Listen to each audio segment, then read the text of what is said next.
What's with all these rules? I'm noticing three categories of people in their response to the directives we've all been given during this pandemic. Those who follow the rules, those who partially follow the rules, and those who blatantly ignore the rules.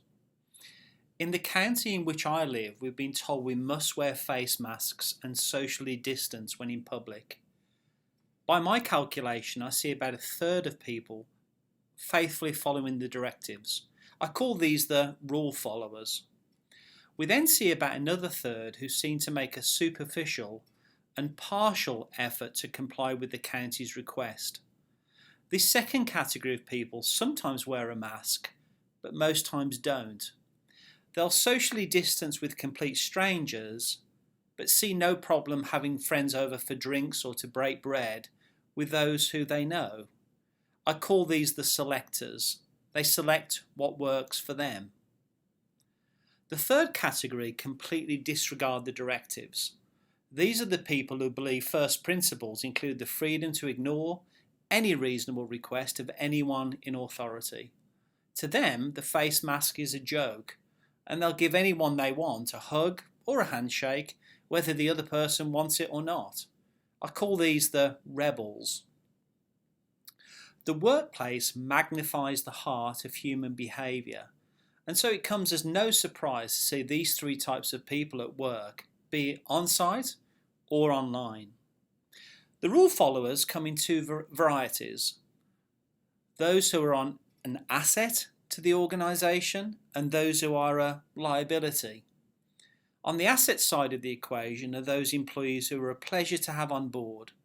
They listen to instructions, they follow the guidelines and honour all the human resource requirements. They work hard within the parameters provided. Their focus is on what can be done. Sadly, there are some who follow the rules so literally they become a liability to the organisation. In their obedience, they become obtrusive. Such people resist effort by relying on the restriction. Their focus is on what cannot be done. It's very easy to spot the selectors in the workplace as they're the selfish people.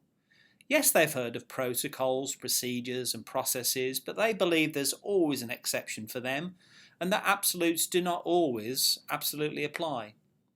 Selectors understand the need for rules and are quite pleased they exist, but believes that rules should be malleable. They don't see anything or everything so black and white.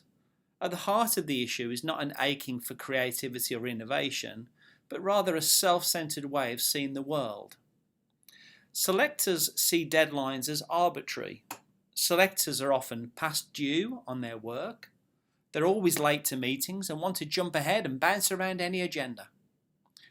Now, rebels in the workplace come in two styles, the good and the bad. See, good rebels are those individuals or teams who kick against the status quo because they see stagnation and a need for change. Netflix, for example, did not rebel against Blockbuster. Ridiculous late fees did. Uber did not rebel against the taxi business. Limited access, poor attitudes and fare control did. Airbnb isn't rebelling against the hotel industry. Limited availability and price fixing did. And even Amazon, they didn't rebel against Main Street retailers. Poor customer service and experience did. Bad rebels in the workplace can bring an organisation down. Their flagrant disregard of the rules can be devastating. Think back to the colourful characters who led companies such as Enron, WorldCom, Global Crossing and Tyco International, to name just a handful. Just as these bad rebels saw no need to follow generally accepted accounting principles, GAAP, I couldn't see them happily donning a face mask and abiding by 6 feet of separation. I do pray that we wake up one day and this whole COVID situation was a one-off nightmare.